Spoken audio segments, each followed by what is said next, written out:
What's going on, YouTube? Back here with another video today. In today's video, we're going to be going over the engine pull on the Lightning, what we did to get it out, things we ran into, some things I wish I would have knew beforehand, all that stuff, some tips in case any of you guys want to tackle pulling the engine on your Lightning. It is not that bad. It's actually pretty easy, a lot easier than I expected. I've always been really intimidated by doing it. Last time I had the built motor put in, I took it to a shop, had them do it, and then I had them do it the second time I put another built motor in there. But this time we decided to tackle it ourselves, and it wasn't that bad, guys. It was actually pretty easy. So I figured I'd do a video just going over things that I ran into in the process, some things I wish I would have knew beforehand, etc. in case any of you guys want to tackle it. It is not that bad, guys. Don't be scared. I was a little intimidated at first, but everything went pretty smooth.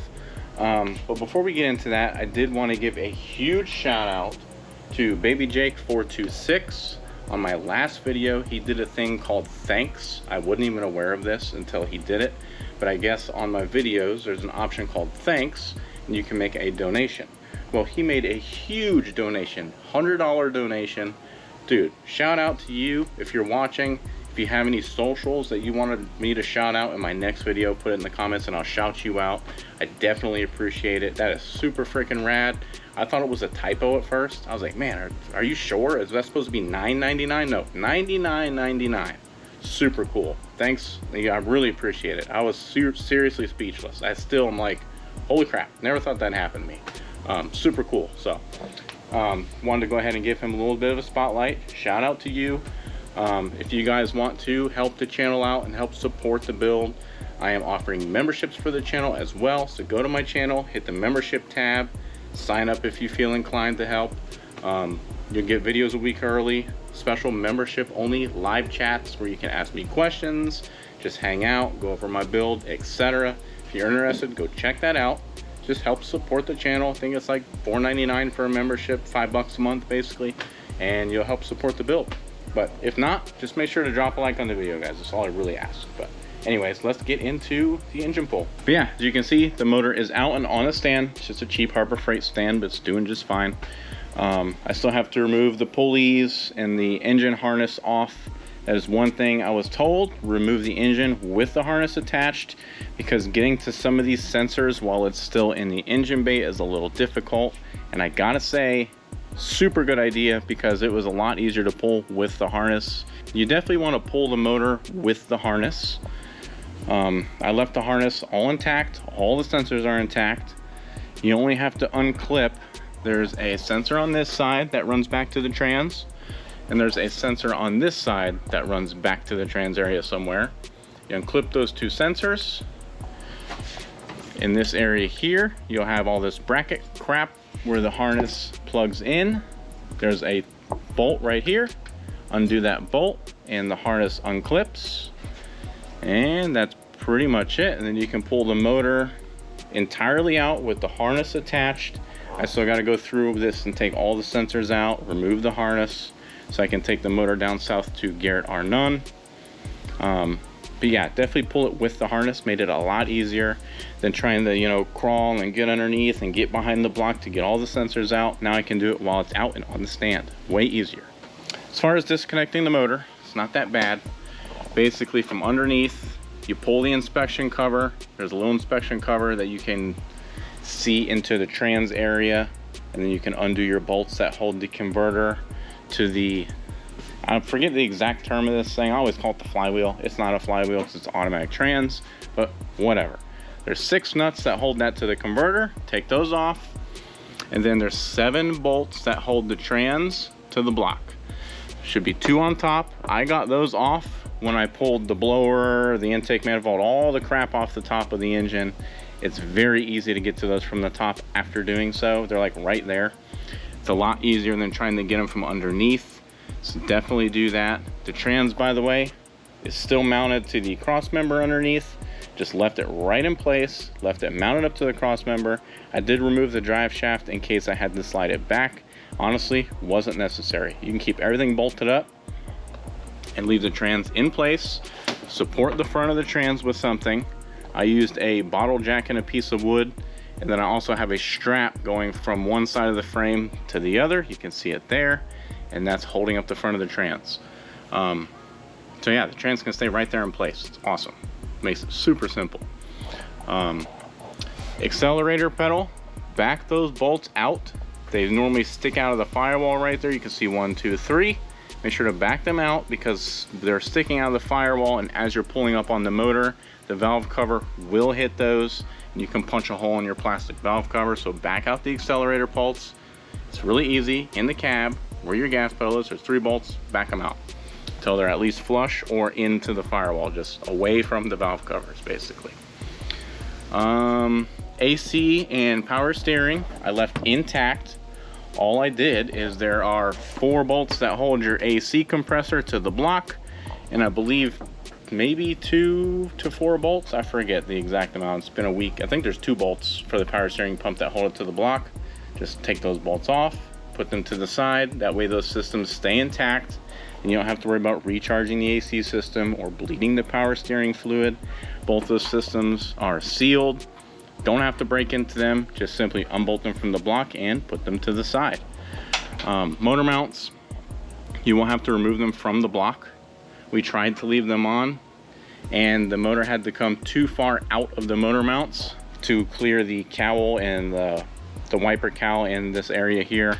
Basically I couldn't get it up high enough to come out of the mounts, so I had to go ahead and lower it back down and take the mounts off the block. It's super easy. It's 3 bolts each, and then it comes right off the block, and you can pull the motor forward versus up. That helped a lot. I wish I would have knew that beforehand. I would have had that ready to go, but it wasn't that hard to do. Like I said, it's just a matter of these mounts have to come too far up to come out of the brackets. So I just took them off the block and slid the engine forward. Besides that, it's just a lot of little stuff. Just bag and tag everything as you go. So you can see we have everything labeled, everything. As you take it off, just put it in the bag and label it. It's super easy. Hoses, vacuum lines, same thing. Everything that you take off, just label it with a piece of, blue painter's tape. Make a little tag out of it, wrap it around, write on it with permanent marker, write what everything goes to. Every connection in here, if you don't think you'll remember it, label it. As you pull a vacuum line off, put a piece of tape around there, marker, label where it connected to. Take a lot of pictures, take video as you do stuff. You can even vlog and, all right, I'm moving this line from this connection, pull it off. That way you can remember where everything goes later. Just document everything, bag and tag, label, and it's pretty freaking easy. Lift points, as far as lift points go, we used the alternator bolt that holds the alternator on there, and then a tranny bolt that holds the tranny on right there. As far as tranny bolts, you'll want to get a short one because if it's too long it will bend the bolt. We actually made that mistake by bending one of my stock tranny bolts because we were just trying to pull at a weird angle and the bolt was way too long. We kind of knew it was going to happen, but we tried it anyways, and yeah, it was a bad idea. So make sure the bolt threads all the way in and you don't have the bolt sticking too far out because it will bend the bolt. Besides that, it was pretty easy. Just use opposites, by the way. If you're going to use this alternator hole, use that tranny bolt where the chain kind of comes across diagonal. Use as short a chain as possible. One of the things we ran into, we're getting the motor up. We got it forward and the oil pan would not clear this right here.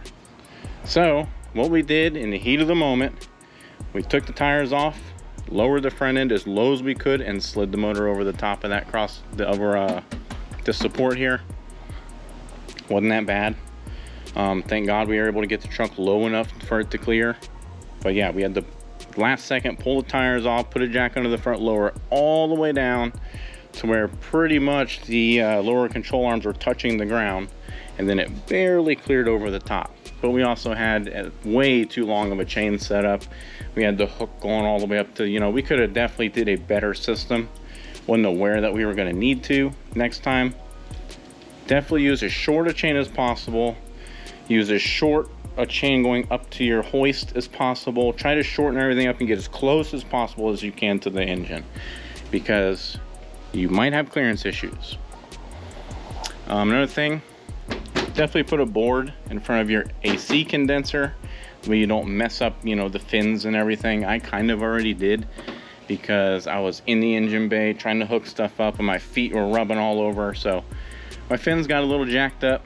I don't think it's going to cause a big issue, but in hindsight, definitely protect it with something. I shouldn't have had that board in there when I was climbing around in the engine bay. I was just rushing and trying to get stuff done, and I didn't. So I did mess up my fins a little bit. Didn't realize it until my wife was like, whoa, whoa, your shoes and your feet, you're rubbing all over your condensers. Like, oh crap. So just one of them things. This is just a little piece. It's almost like cardboard, but it's not. It's like a cheap, thin wood particle board that you can get. So that's what I used. Cut it to size, slid it right down in there, and it fit perfect. And you definitely want to do that to protect your condenser. You don't want to punch a hole in it or ruin your fins. I'm trying to think of anything else I really had to do special. It's pretty easy. You just pull everything off, bag and tag it. I did pull the water pump off because it does stick out quite a bit when it's on there. It might have been able to clear, I don't know. But just how far that stuck out, I didn't want to, you know, risk punching a hole in something, so I just took it off. Trying to think of anything else special. The headers are definitely a pain in the ass. If you got long tubes on there and they've never come off before during your ownership, or stock manifolds, whatever, soak them in PB Blaster really good the night before. Soak them again a couple hours before you get to it, and have a lot of wrenches on hand. That was probably the hardest part of the whole ordeal, was getting the headers off. Just a lot of different wrenches. I had a standard set, a stubby set, an angled set, just as many wrenches as you can get. Go to Harbor Freight, buy all the wrenches, because it was a pain in the butt. Some of them are like, how the heck are you going to get to that? It is impossible. That's what took me the longest. It probably took me several days to figure out how the heck to get the headers off. Once you get all the bolts off, nuts, studs, whatever you got, they slide right out from the bottom. That was the easy part. Just getting to the nuts and bolts were a freaking pain. But once you do, they slide right out the bottom. So, wasn't too bad. Trying to think of anything else special. Honestly, just take your time. Be methodical while you're going through it, and it'll go pretty easy. I mean, just process of elimination, unhook all your vacuum lines, label where they go, bag and tag everything, label everything. That way you're not at the end, when you're putting it back in, sitting there going, what in the world does this go to? You definitely don't want that moment. So I labeled even stuff I know what it is, like the intercooler lines, I know where this go. Still label them. I don't want any confusion later. I want it to be as easy and streamlined as possible. But yeah, I mean, it wasn't that bad, guys. I do want some input on something. This exhaust here, I'm not really happy with it. The guy who put all this stuff on for me, the last shop, cut and welded these flanges on there, and these flanges never freaking seal.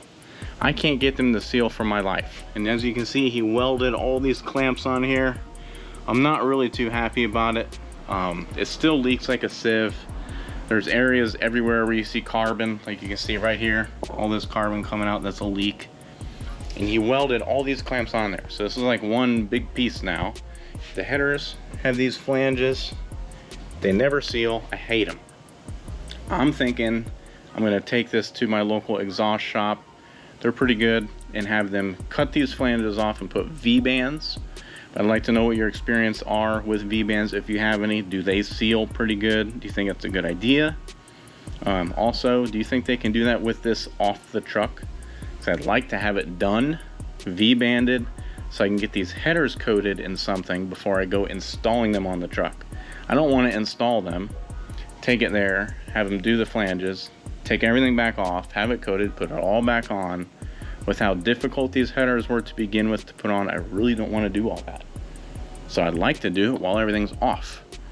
But the concern I have is when they're cutting these flanges off and putting V-bands and doing all this modification, are they going to be able to maintain the correct length for it to be in the cutout correctly? That I don't know. So if any of you know if they can do that while it's off the truck, let me know in the comments, or if you have any other advice. These do have the high flow cats in them. I like them to cut that off and just straight pipe it with V-bands. That's what I'm thinking. I mean, really don't need cats. I don't know why I ever went with high flow cats, just what I did. This is ARH, by the way, American Racing Headers. So I love the exhaust itself. I just hate how the guy took it to, hacked it all up and welded my exhaust. And these are slip fit connections with clamps, and he welded them. He welded everything all shut. I hate it. Hacked up my nice exhaust. It's kind of aggravating. That's why I don't trust shops. That's why I wanted to do this time myself.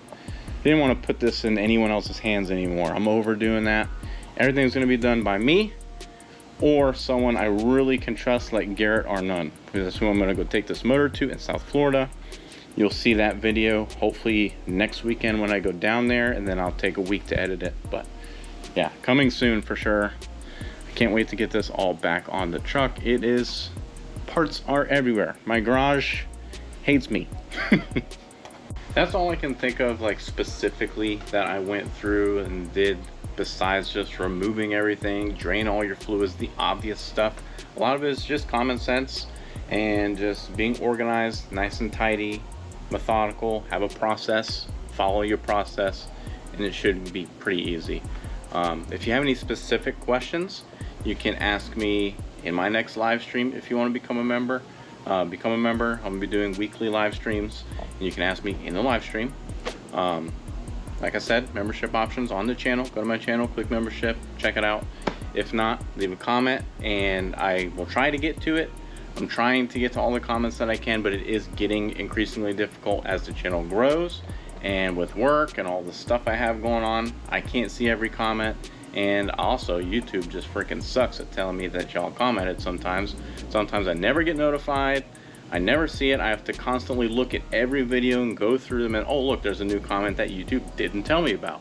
So it is difficult to keep up with the comments. But I'm trying. I try to answer as much as I can. But if I don't get to your comment, don't feel bad. Just, you know, you can always comment on Instagram or Facebook, shoot me DMs. But like I said, I am just getting increasingly more and more busy, and I get more and more DMs, and it's hard to get to all of them. But if you are a member, I will make sure to prioritize your, I think it'll even highlight your comments, so I'm more likely to see them. But anyways, guys, that is going to be it for today's video. So if you liked it, drop a like on the video, like all the videos you watch. If you're not subscribed, subscribe to the channel. Plenty of content to come. Next weekend we are driving this sucker down to see Garrett Arnone. Go check out his Coyote swapped. He has a Gen 3 Coyote swap in his Gen 2 Lightning. And go check that out. Maybe go for some test drives and stuff if he's up for it. But mostly we are going to be tearing down the motor for you guys. He said I can make all the content I want. So we're going to be going through the motor while I'm there, so I can personally take a look for myself, see what's going on with it, and come up with a game plan. So super hyped for that, guys. Stay tuned, and we'll see you on the next video, guys. Later.